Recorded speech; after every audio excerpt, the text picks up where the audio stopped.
Hello, everyone. Welcome to our event this morning. My name's Heather Jameson. I'm editor of the MJ.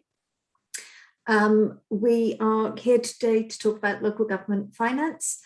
For this session, Under Pressure, what do COVID-19 and social care reforms mean for local government? I've just been at the Conservative Party conference. It seems to be that there is a belief amongst the Conservative Party that they fix social care, and I think we're going to be hearing a little bit more about that. And I'll introduce our panel shortly, but for the moment, we're going to hear from Kate Ogden, who is research economist at the IFS, about what the pressures facing local government and their finances. Kate.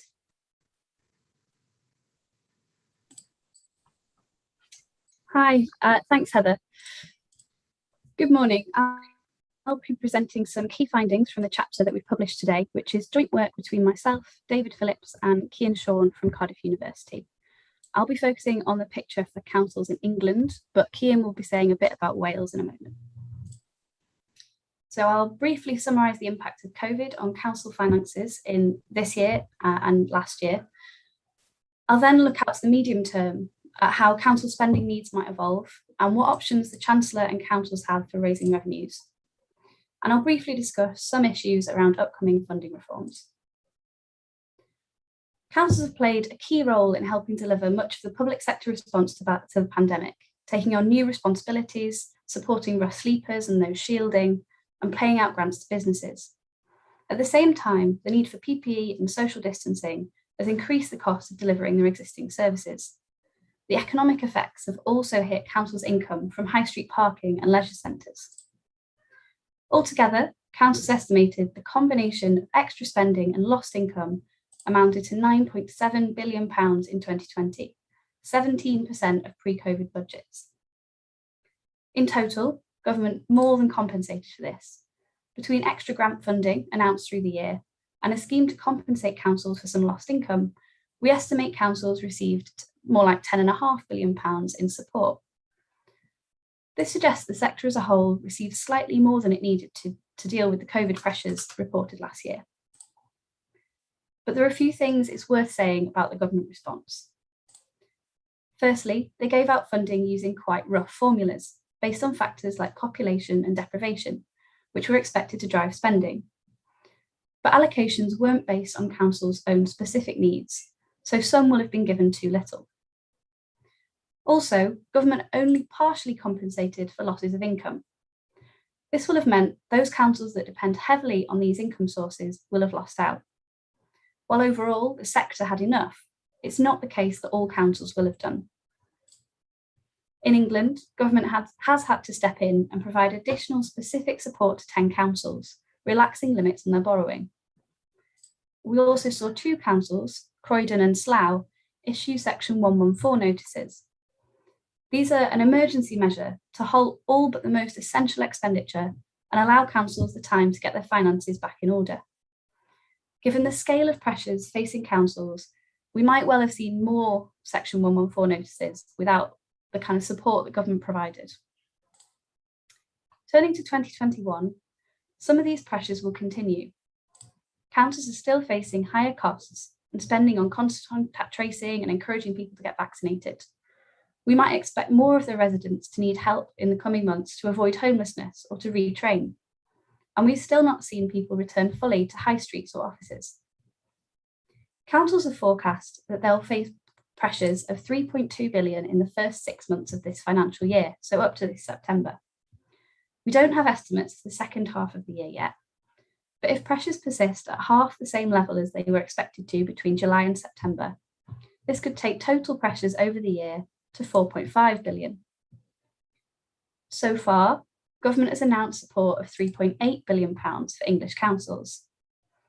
So the pressures expected in just the first 6 months of the year will have used up 84% of the whole year's worth of funding, leaving very little for the next 6 months. This means there could be a gap in funding if more isn't announced, and the Chancellor may need to top up their funding from the COVID reserve that he announced at the last spending review. Interestingly, That's the picture based on council's survey returns. But they've also continued to submit budget data to the department in the normal way. And those budgets look more in line with past trends in spending, suggesting much smaller spending on COVID pressures. It's not fully clear why this might be, but this suggests there might not be the need for so much extra funding in the latter part of this year. Turning to the medium term, I'll consider the outlook for councils in England up to 2024, the period we expect to be covered by the spending review that takes place in 3 weeks. I'll focus on how much more we expect councils would need to spend each year compared to what they spent in 2019, so pre-pandemic, to maintain service levels. So how much more will it cost them to provide services of the range and quality that they were funded to do in 2019? Firstly, we expect some COVID pressures to persist, but to decline over time. We assume these are relatively small by the end of the period. Most council services, like street lighting and bin collections, are provided to all their residents. For these, we assume spending has to rise in line with projected population growth of around 0.5% a year. We expect demographic trends to increase demands for adult and children's social care more quickly. In particular, the ageing population and the survival of more people with complex needs mean we assume adult social care demand rises by 2.2% a year, 4 times the rate of population growth. And we've seen in recent years large increases in the number of children in residential and foster care. We assume demands here increase by 2% a year, which would be slightly lower than growth in recent years, but still above the long-run trend. We also expect rises in the unit cost to councils of providing services. We assume the price of councils' inputs rise by an average of forecast inflation, which measures general price growth in the economy, and earnings growth, with more weight on the latter. Rises in the national living wage will mean larger increases in wages for some staff, such as social care workers. We estimate it could cost £500 million in 2024 to make sure the pay of all social care workers keeps up with increases in the national living wage. We don't include any costs from pay settlements for staff directly employed by councils. Finally, the government has announced reforms to social care and additional funding to pay for them. In these medium-term projections, we've assumed councils use the new funding to do what they can to implement those reforms, but the announcements don't address or add to underlying demand and cost pressures. As my colleague David will say later, we don't think enough funding has been provided to do everything the government wants to do. This all means we expect councils will need to spend £10.2 billion more in 2024 just to maintain service levels, a 20% rise in spend. Of course, demand could grow more quickly than this, or we could see COVID pressures persisting at a higher level. Total spending needs could be somewhat lower or several £billion higher than this. So, where could this growth come from? How can the extra revenues, that £10.2 billion needed in 2024, be raised? Some of the growth has already been achieved. In 2021, councils had £2.5 billion more to spend than they did in 2019, and I'm excluding that COVID funding. The majority of this increase is due to large above-inflation increases in average council tax bills over the last 2 years. Some more will likely come from growth in business rates revenues. This is a tax paid by local businesses on the value of their property. And we expect revenues to rise given the short-term effects of the business rate revaluation in April 2023, and as businesses recover from the COVID crisis. Growth in the council tax base adds another £1.4 billion. Even if levels of bills don't rise, councils will be able to charge council tax on new houses which are added to the housing stock. If council tax bills are fixed in real terms, so if the level of bills keeps up with inflation, that would mean another £1.7 billion by 2024. But that still leaves councils with a funding gap of £2.9 billion if council tax bills are fixed in real terms and there's no increase in grant funding from government. So, if council tax bills rise only with inflation, the Chancellor will need to find another 2.9 billion for councils in 2024 from somewhere if councils are to avoid making cuts. There are two main places he's likely to look. Firstly, government could allow councils to increase their council tax bills by more than inflation. This has been the approach taken since 2015. Since then, bills have risen by 4.2% each year on average. Allowing council tax bills to rise by an extra 2% each year could raise another 1.8 billion by 2024. Secondly, the government could increase the grant funding available to local government. At the upcoming spending review, the Chancellor will set DLUHC's budget for day-to-day spending, which largely determines the total envelope available for grant funding for councils. Of course, the Chancellor will be facing competing demands from different departments. Some areas, like the NHS, schools and defence, have already had their funding agreed. On current plans, we expect funding for other departments, including DLUHC, to be very tight, with possible cuts to grants in cash terms next year. If DLUHC does averagely well from the spending review, we expect council tax bills would need to rise by 3.6% a year to avoid a funding gap in 2024. Although that would increase the average council tax bill paid by households by £160 compared to what the bills are today, a £77 increase above inflation. And this relies on grant funding being more generous in the later years of the spending review period. It would leave councils facing a very large funding gap of £2.8 billion next year, which is equivalent to 5% of total spending. If instead there has to be higher spending on other departments, such as the NHS or for schools catch-up, then grant funding to councils would be squeezed, and council tax rises of more like 5% each year could be needed. Now, even if such high council tax rises were allowed by the government, such large increases might not be palatable to local politicians, who'll be thinking about the other financial pressures facing their residents. So councils will face a difficult trade-off over the next few years between making cuts and continuing to rely on large council tax rises. But actually, the trade-off for the Chancellor and the department now led by Michael Gove is harder than that. There are substantial differences in the types of properties in each area. This means a given increase in council tax will raise more in areas where properties are more valuable. There are also differences in the current levels of council tax bills. London councils have historically had quite low council tax bills, but that now means that a given percentage increase in bills will bring in less additional money. If you increase in council tax bills of 4% each year would increase per person revenues for the average council by £75 by 2024. But if we look across deciles of area deprivation, arranging areas from the least to the most deprived, we can see that council tax, the same rise, would increase council tax revenues by £89 per person in the least deprived areas, but only 61% in the most deprived. Councils in poorer areas would raise much less from the same increase in bills. That means if government relies on council tax rises to fill the funding gap, council tax bills would need to rise faster in poorer areas, or the government will need to redistribute grant funding away from more affluent areas, which can raise more themselves, and towards those more deprived areas. One of the issues is that we don't currently have a systematic way to allocate funding that assesses how much different councils need to spend and how much they can raise themselves via local taxes. One of the items in Michael Gove's in-tray will be the fair funding review, which is now, we think, delayed until 2023 at the earliest.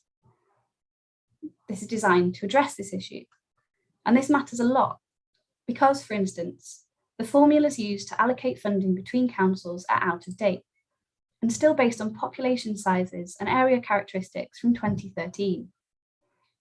But the population of Tower Hamlets has increased by over 20% since then, whereas the population of Blackpool has fallen by more than 2%. The fact that these assessments haven't been updated for so long now means that some councils can expect to see large falls in their funding when needs are reassessed. This means the government will need to put in some transitional arrangements when the change takes place to protect councils from very large year-on-year falls in their funding. Now, making those transitional payments will be much easier if there's more funding in the system to grease the wheels.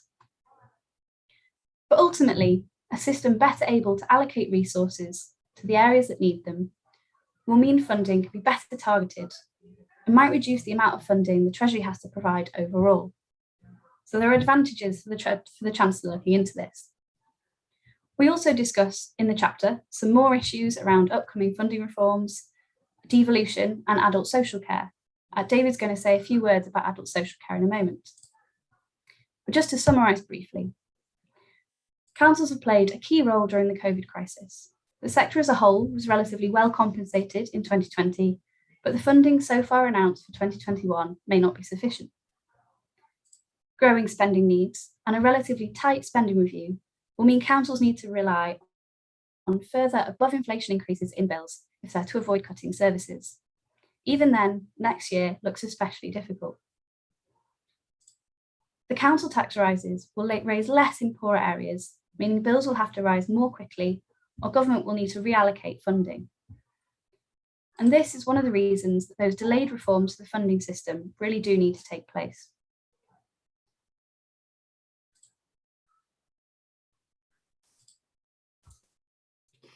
Thank you, Kate. That was really interesting. We're now going to go through our panel. After the panel, there will be a chance for you to ask your questions. If you do that through Slido using the event code of IFS. We're going to hear from David Phillips from the IFS, Joanne Pitt, who is from SITFA, but first of all, we're going to hear from Cian Sean from Cardiff University, who was also one of the report authors.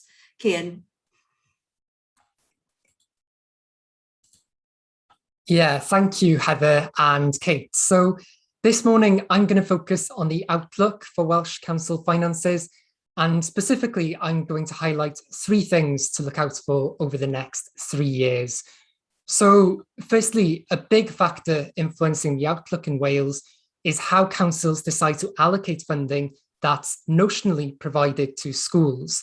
Now, as you may know, the Welsh Government receives its population share of funding increases for English schools through the Barnett formula, and we then assume that that's passed on to councils.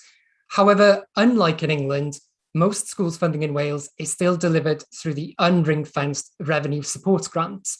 And that means that Welsh councils have discretion over whether that money is allocated, between schools and other council services. Now, crucially, for some years now, the pupil population in Wales has been in steady decline.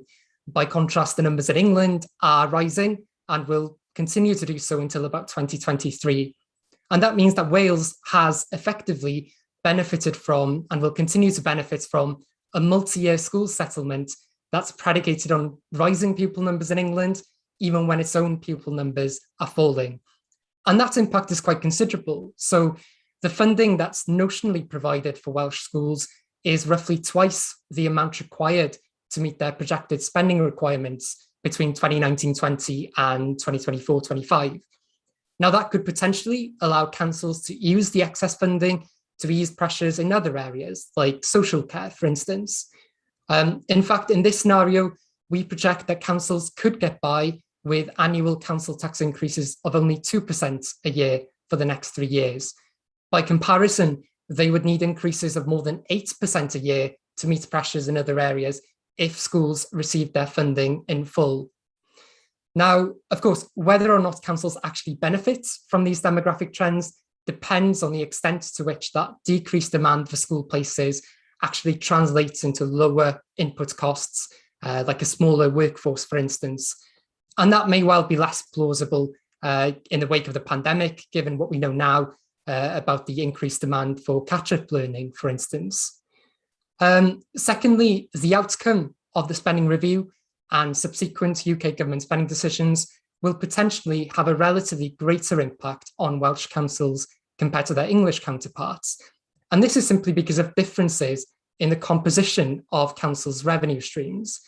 So around 80% of council's revenue in Wales is delivered as part of the annual settlement, with council tax making up the remaining 20%. Compare that with England, where council tax makes up about half of council's revenue. And then on top of that, you've got a further share of business rates, which are retained by councils. And that means that English councils are considerably less reliant on other funding streams, such as grant income, which are directly linked to UK government spending decisions. And of course, it is true that the Welsh government is the government responsible for determining the size of the settlement in Wales, but we have to remember that the Welsh government's own budget is still by and large determined by the block grant, which itself is linked to UK government spending decisions. And the third point I was going to make is that we might see some progress on council tax reform over the next couple of years in Wales. Now, if you previously attended an IFS event on local government finance, you will know that calls for council tax reform are nothing new, and for good reason as well. The valuations themselves haven't been updated since 2003 in Wales. And although that's more recent than in England, there have still been quite big differences in the relative growth in house prices across different parts of Wales since then. We also know it's a regressive tax, particularly with respect to property value, but also with respect to income as well. Now, the good news is that Mark Drakeford has described council tax reform as an early priority for this Senedd term. And more recently, after it was revealed that the Labour government were now in formal talks with Plaid Cymru about some form of cooperation agreement, he listed council tax reform as one of the things that could form a part of that deal. Now, that would make sense. Both parties have made commitments on the issue in their manifestos ahead of the Senedd election in May. And given that any debate about council tax reform is going to be politically charged, it would make sense to take a cross-party approach to the issue. But if the political hurdles can be overcome, then any meaningful reforms here would be welcome, because even though council tax does account for a smaller share of council revenue in Wales, it remains a pretty big burden on the finances of households, particularly lower income households. And unlike in England and in Scotland, there hasn't been a referendum requirement or formal caps put in place to constrain those council tax increases in recent years. So I've highlighted three things there to look out over the coming years. There's a lot more in the report, including discussion of the support provided to Welsh councils over the past 18 months and the fairly unique arrangements used to deliver that support. But for now, I'm going to hand over to Joe to talk a bit about financial sustainability. Yes, thanks, Cian. The idea of council tax reforms is one that CIPFA has also supported over a significant amount of years. We have been producing council tax survey data regularly on an annual basis, and that has shown that the increases in council tax every year are getting bigger and bigger. And last year it was about 4.2% was the average increase for council tax. And that's a huge concern for the sector, the continuing reliance on council tax and the part that that plays in financial sustainability. CIPFA have been talking about financial sustainability for a number of years now. And as part of the contribution to that debate, we have created a financial resilience indicator. And our financial resilience indicator looked at a number of areas that would highlight areas of possible risk for local authorities when we look at their finances. Appreciate that financial indicators are not the only thing for financial risk for local authorities, but they're a really significant part in the story that we want to tell. And those indicators cover a number of the areas that have been just covered by Cian and Kate. So our financial resilience indicator looks at demand in social care, the reliance on council tax, pressures around business rates, and we also look at the reliance on grants. So as we combine those indicators together, they can start to look and identify areas of possible risk to the sector. One of the areas that hasn't been mentioned so far, I think I'll just raise that, is also the area of reserves. Reserves play an important part in a local authority's ability to balance out some of the risks when we look at financial resilience and financial sustainability. But why is it so important for those organisations to remain stable? Well, if you think about the role that local government plays, particularly in COVID, to ensure that a local authority remains stable and is able to support its community is really key. And if we think as well about Gove's speech to the Conservative Party about levelling up, he was talking about the importance of local government and about the part that they're going to play in that important agenda. And again, what we would need to say is that they need sustainable and resilient funding in order to do that. When we talk about resilience and sustainability, that's the same part of the conversation that needs to lead into long-term planning. For local authorities to make the most of the very limited funds that they have, it's important that there is an ability to plan for the longer term and to make decisions that are not just short-term decisions in response to short-term needs, but to look for a long strategic view as to how communities need to be supported, particularly important if you think about the net zero context.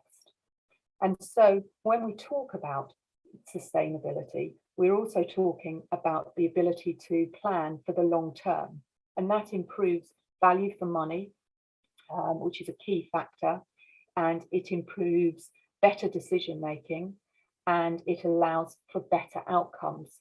So all of those things roll in together when we talk about ensuring that an organisation is financially resilient. In order to be financially resilient, those factors around council tax really come into play. And as part of the conversation, we would urge central government to reiterate and come back to the table to talk about council tax reforms. The pressures on individuals, particularly when we think that those individuals are currently experiencing financial pressures outside of council tax caused by increases in cost of living. We have the petrol issues and crisis that we've all faced recently.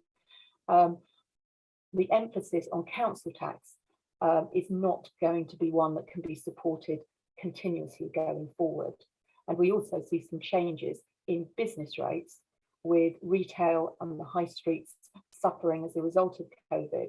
And we need to find some solutions for long-term funding. So what we would do is we would urge central government to come back to the table, to take up those conversations about business rate reform, council tax reform, and look for a longer term solution. Thank you.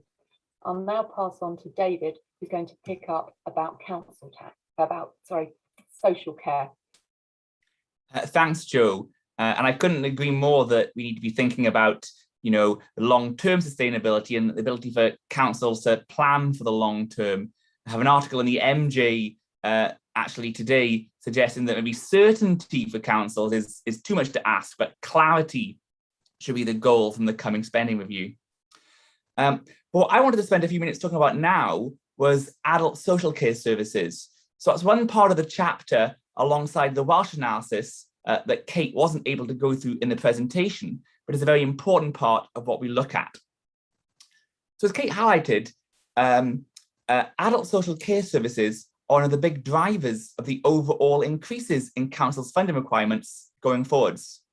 And our analysis suggests that the amount of councils need to spend on adult social care is likely to grow by about 5% a year just to maintain services at their pre-COVID standards. And of course, that was after a decade of austerity.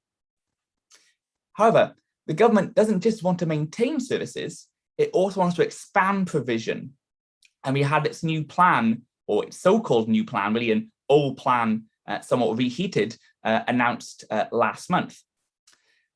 Now that says a new lifetime cap on the amount people have to pay themselves for personal care services will be introduced. And that will reduce the risk someone ends up having to spend literally hundreds of thousands of pounds on their care. There'll also be an increase in the asset threshold used in the means testing of council funded care. And that will mean even before reaching the cap, more people get some of their care costs covered by councils. There's a range of other changes promised. So for example, individuals will have the right to ask their council to organise their care for them, even when they're paying privately themselves.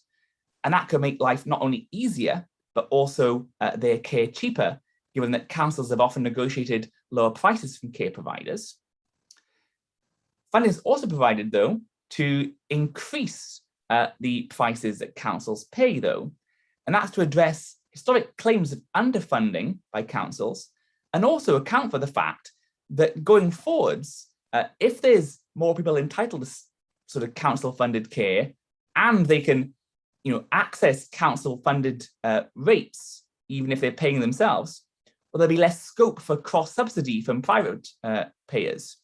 So more funding to increase the amounts that councils can pay for their care services, and then additional funding for things like staff training, well-being, and for improved services for informal carers that provide care to their family members and their friends.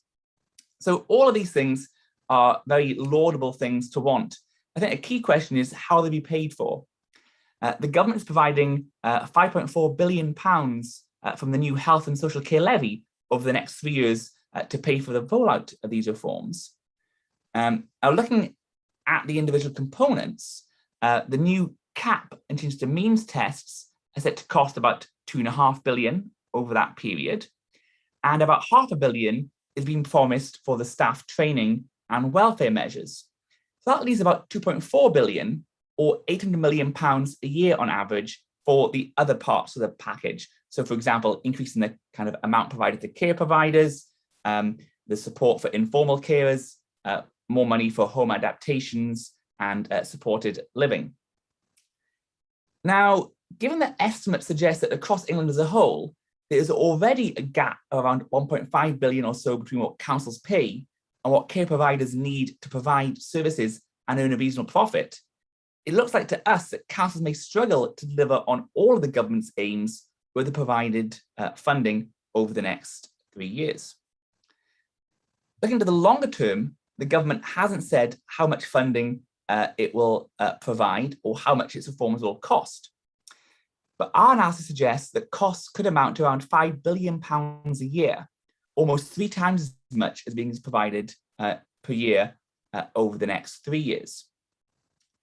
Now, presumably, the government hopes this can be found from its new health and social care levy.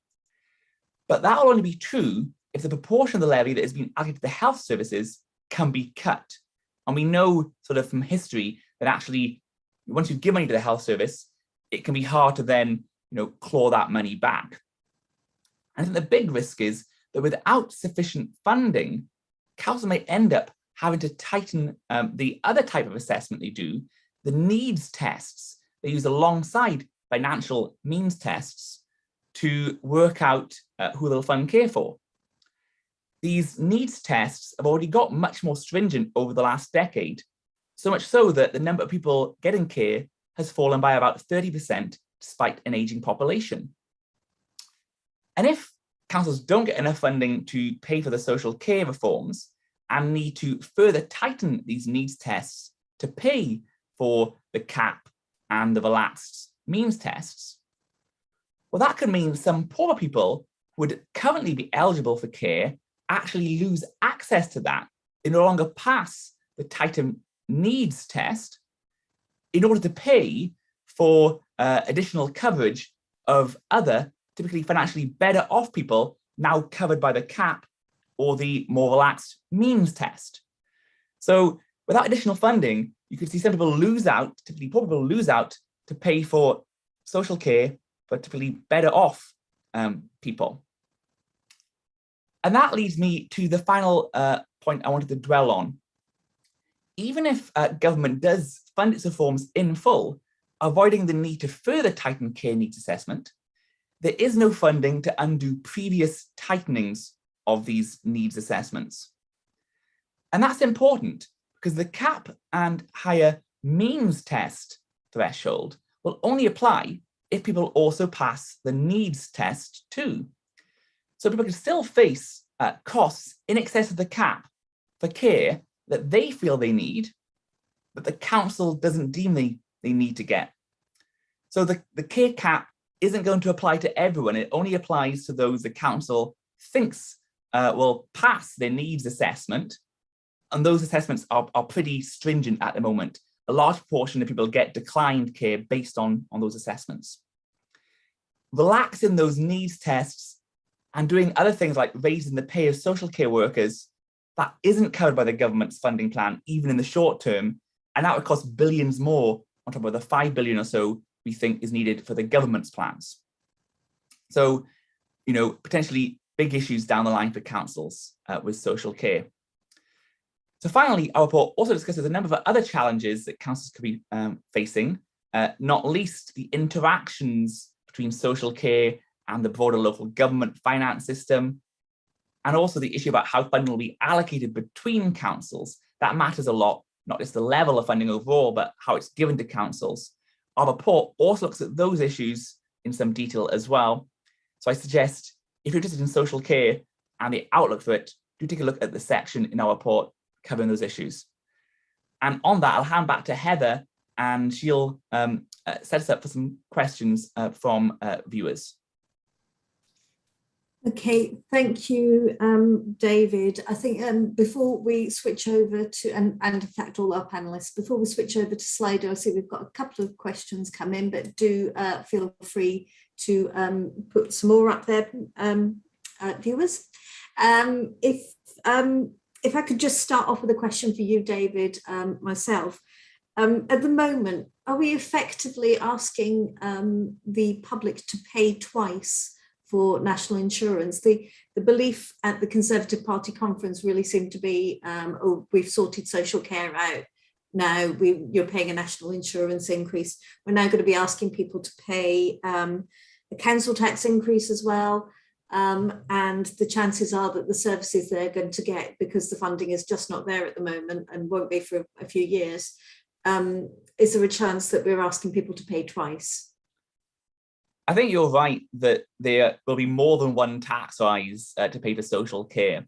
So the government, I think, was actually quite clear when it announced its plan for health and social care, that the money coming from the social care levy from the national insurance increases will only pay for the improvements, the reforms it's making to social care. So things like the cap, things like the means test changes, and for example, extra funding for training and so on. It said at the time that underlying costs and demands, things like the aging population, increases in the national living wage, and so on, those will have to be addressed from councils' regular budgets. Some of that comes from the government in the form of grants, but a lot of it, particularly in recent years, the increases have been coming from council tax.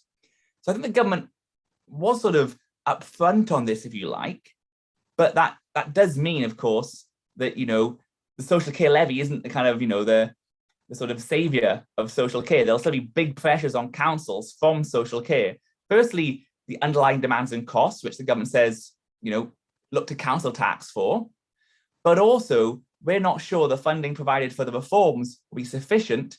We don't know what the fund will be in the longer term, and the reforms leave unaddressed some of the other issues with social care, like the fact that needs tests have become so stringent. So even if you meet the means test, you might not be deemed, eligible because you're not sick enough, even if you think you are yourself.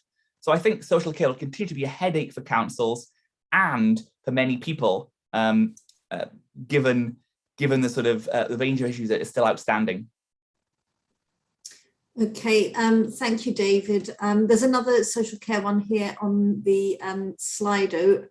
Regarding social care funding, are there any new emerging trends, for example, people moving out of cities, that are going to create any extra problems? I think that's a really interesting question. So as I mentioned at the end of my little talk there, I think a lot of the focus, is actually how much is being provided to local government as a whole for social care. That's kind of the first half of answering the question. But the second half is, well, where does that money need to go in the country?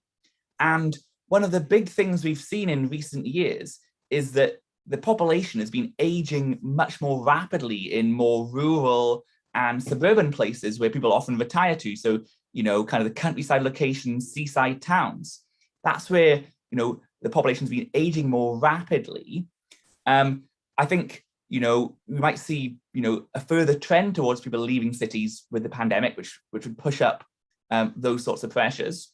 So I think it really is incumbent on the government not only to look at the overall level of funding for social care, but also to think very carefully about how that funding is allocated between councils and to update its assessments of how much councils need to spend more generally. As Kate was saying, the last update was in 2013. Since then, we've seen already big changes in population, big changes in demographics, big changes in the needs of different areas.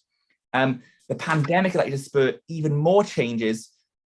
Those formulas need to be updated and kept updated if we want to make sure that funding is channeled to where it's needed. I think that is, a more technical challenge, if you like, than kind of finding the money in the first place, but a very important one for the government to tackle as well. Okay, Kate, I'm going to direct this one at you. Won't all the price increases, council tax, higher wages, national insurance, etc., lead to higher inflation and therefore potentially higher interest rates? Yes, so it's true that kind of households are seeing not just potential council tax rises, but a range of other pressures on their budgets, kind of higher energy prices. The question's disappeared from in front of me. So in kind of standard economic theory, you'd expect that to put up inflation across the economy and to kind of the policy response to be higher interest rates. I'm going to ask David whether he thinks that's what he'd expect to happen. So I think how this translates into interest rate rises will depend very much on the extent to which the Bank of England takes a view. Are these permanent or are these temporary effects on prices? So, for example, if it becomes clear that increases in gas prices, increases in food prices, if they're feeding through into kind of core underlying inflation, if wage pressure is feeding through into underlying price pressure, which will be the case if wages can go up, but if productivity is not going up as well, higher wages just get higher costs and higher prices. If it looks like these higher costs will be feeding through in the long term, it's not just a short-term phenomenon, then you might expect interest rates to have to rise to kind of bring inflation under control. And I think it is, important to say that, council tax, those increases would be kind of a longer term, factor, not just kind of a short one-off factor. So to the extent to which council tax feeds through into inflation, it's only a small part of the inflation basket. The extent to which that would feed through, that could, contribute to higher inflation and the perception that Bank of England needs to kind of stamp down on that a bit. But the important thing is it a permanent or temporary shock to inflation? And more generally, with the gas and oil, etc., it's a bit too early to say what's happening there. Okay, thank you for that. Joanne, I'm going to throw this one at you. Leaving aside more grant funding, if you could wave a magic wand, what policy change would you introduce to local government finance and funding? Fantasy finance here. You're muted, Joanne. Yeah, it's a new game. It'll be the one for Christmas. I mean, thinking about sort of policies on funding, I think we would be looking for a broader basket of funding diversity for local government across the piece, I think would be one of my requests. If you look at what we're doing at the moment, so the reliance we've got on business rates, council tax, and then we've got a grant funding coming in. We've got a very different sort of landscape now than we did have when these types of funding came in. So, for example, online retail is a huge challenge to the sector at the moment. We don't know how to access that, and how we can sort of transfer the pressures on business rates for those with property and bricks and mortar on the high street, where to those that are in a retail online environment. So I think if I could do one thing, it would be to sort of look and see how perhaps local government could access a more diverse funding portfolio to support them going forward, and hopefully that would also prevent some of the sort of specific reliance on one particular stream, as we've seen sort of in council tax at the moment. If it goes, or if there's weaknesses, I mean, particularly the sales fees and charges, which interestingly had been something that local authorities would have felt very confident about. I mean, particularly if you sort of Luton, for the airport type of activity. And yet sort of overnight that's been taken away from them, which does show that there's appreciate it was it's a one COVID was not expected, but it does show the vulnerability that places on local authorities. So I think a more diverse portfolio and thinking about how we can spread that across the piece.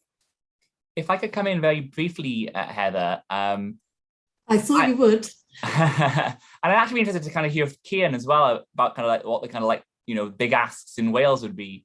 But what I was going to say is that I think one of the kind of key issues for local government is actually having a plan for local government finance and a consistent plan for local government finance. Because one of the things we've seen in recent years is this real tension between, on the one hand, the government wanting to have more consistent standards of various services across the country, but on the other hand, a finance system which has moved more towards what areas can raise themselves. And of course, that's very different in different parts of the country. And as certain politicians apt to misquote, you can't have your cake and eat it.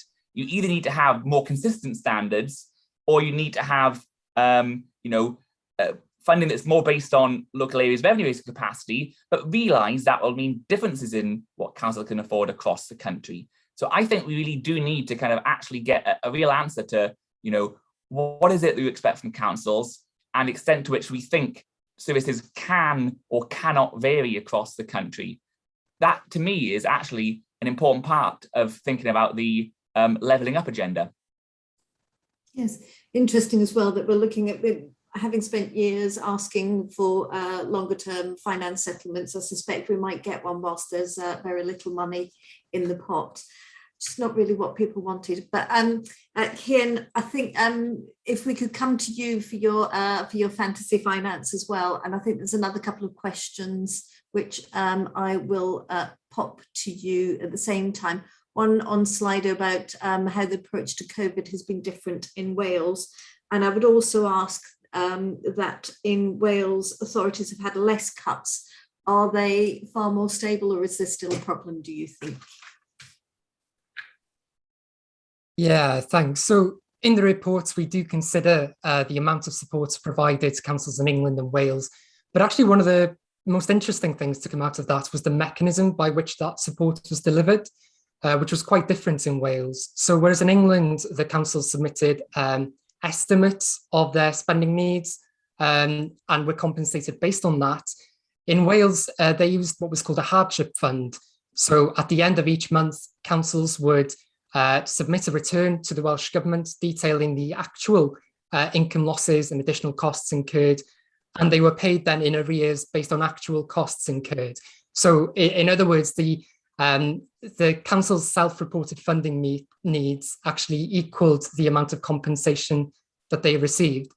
There were some benefits to that approach, I think, because when the Welsh government, for instance, announced a new scheme, a self-isolation payment scheme, at the end of October, start of November last year, it was much easier for them to sort of just put that into the hardship fund pot and deal with it that way than to say, give grants to individual local authorities for what would have been a demand-led benefit and would have been quite complicated to ensure that every councils were properly compensated for that.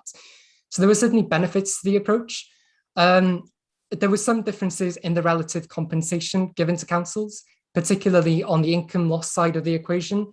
So in Wales, the Welsh government stepped in and provided 100% of the costs of income losses to councils, whereas in England, the UK government only covered 75%, I believe, of those losses. So there were some differences like that. In the end, I think we came to a figure that the total support in Wales was around 7% higher on a per capita basis than in England, although bear in mind that some of that does include funding that was allocated to care workers. So one of the big ticket items that the Welsh government announced was a £500 bonus payment for care workers. I mean, it was administered by local authorities, but it didn't necessarily go to relieve local authority pressures specifically. I'm sorry, you'll have to remind me what the second question was. So you've got two more. I've thrown three at you at once, and I do apologise. One was your fantasy resolution to the funding problems, and the other was if the Welsh authorities have had less cuts, are they more financially stable than their English counterparts at the moment? Yeah, I mean, that's interesting. I mean, yes, so local authorities in Wales have seen less cuts to their grant funding over the past decade, but they have seen higher council tax increases. And as I mentioned briefly before, I mean, that's partly a direct result of the fact that there haven't been any constraints on council tax increases like put in place by the government. So although council tax is still a small share of council revenue, it's a much bigger share than it was, a decade ago. In terms of the question about if I had a magic wand, I mean, I'd be quite happy to see some progress on council tax reform, I must say. I think if you look at the total tax take in Wales, so this is all taxes, devolved and reserved, council tax now accounts for around almost 6% of all the tax revenues raised in Wales. And that's up from around 3.5%, 2 decades ago. So it's a much more important part of the tax system, and yet it's got all these problems. So I think moving to either rebanding or reforming the existing system, or even replacing it with a separate tax, which is more linked to income, perhaps, I think that could ensure that lower income households are not stung so hard when councils end up having to increase council tax by so much every year. Okay, Kate, we've got someone on Slido asking as well about the report. Perhaps you just want to say where people can find the report and give us your fantasy resolution, your magic wand. Yes, so our report is a chapter that myself, David and Cian have just published. It's on the IFS website. It's part of a bigger sort of book that the IFS writes ahead of a spending review. So there'll be lots more coming out next Tuesday, but the local government section is on there, published this morning. So yeah, IFS website. My fantasy, I think everyone else has taken the really good answers, so I'll pick a smaller one. The approach to kind of funding local government is increasingly fragmented with lots of kind of small funding pots. Often councils have to bid competitively against each other. That's wasteful. Unless it massively improves the bids they make. And it doesn't seem like a particularly efficient way of allocating according to need. It adds unnecessary complexity. It certainly makes my job trying to track how much they're funded by a lot harder.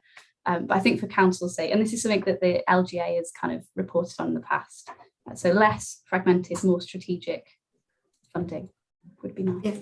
It's a constant complaint that we get as well. Joanne, I'm going to ask you this one. Does the national insurance rise mean that social care precepts on council tax bills will be scrapped? I think it's almost the opposite, isn't it?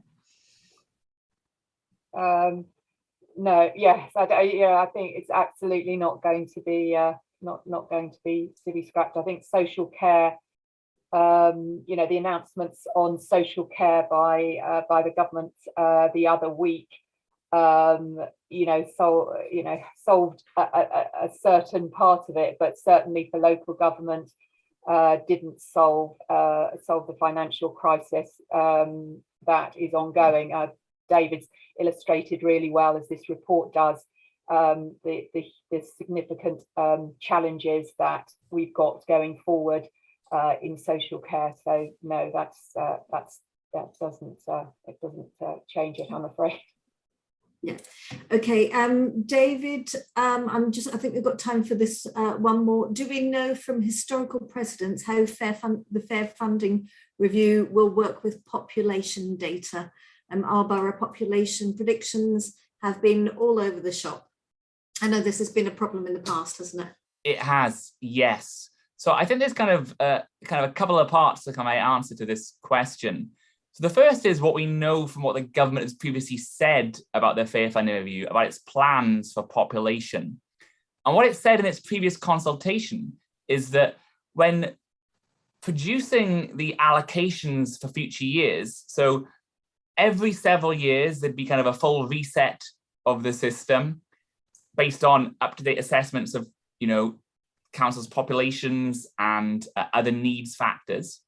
And then for the period, of say 3 to 5 years, what they would do is use population projections to update the funding over the next 3 to 5 years. And then after that, they would look at the latest estimates of population and then do a full reset again. Now, the idea behind that is they wanted to make sure that areas that were seeing, faster population growth didn't lose out in the intervening years, that there was some update to kind of the needs assessments to account for the fact, look, the population in Milton Keynes, for example, or Tower Hamlets is going for a lot faster than it is in Blackpool. Interestingly, they didn't say that we'd also update our assessments of how much you can raise from council tax at the same time. So if you update the needs assessment, but you don't update the revenue assessment, in effect, you're giving councils more because they need more, but you're not actually taking account they can raise more because they got more houses as well. So it looked like the government was actually going to be favouring areas seeing more rapid population growth under the new system. So my first answer is that we do have some information about how the government plans, or at least before COVID was planning to deal with population in their Fair Funding Review. The second part of the question, which relates to your issues about, these population predictions being all over the place. Well, I think, there's two elements to that. Firstly, a lot of the issues in recent years has been with migration and getting up-to-date and good estimates of migration figures. And one thing the ONS is doing is updating the data it uses on migrants. So rather than using a sort of a passenger survey at airports that only has, 7,000 or 8,000 people every year doing it, to use much more data, big data from councils and NHS and so on actual people in their areas. That should make the estimates of population more accurate. The projections, I think, are still going to be, there to a degree of error. I think, what I'd say is there'll still be errors in the population projections. There still will be needs for reconciliations when you get the estimates, and even those estimates could turn out to be incorrect when you get to the census. But hopefully, by the ONS improving its migration statistics, things will get better. And, the predictions of population, even though they're subject to error, it's still better than assuming everyone gets the same population growth. So I think it is right the government does take into account population, but in my view, it should do it on the revenue side, not the spending side. Okay, and I think that is about all we have time for now. I would like to say a huge thank you to all our speakers. And remind you all that in the longer term, Boris Johnson's promised us high wage, low immigration and low tax. So everything's going to be marvellous in the future. because governments always deliver what they suggest. I would, so thank you to all the people who have been on watching, and you can watch us on catch up if you've missed any of it, or if you want to pass it on to your friends, families, or colleagues. And just a final thank you. Goodbye.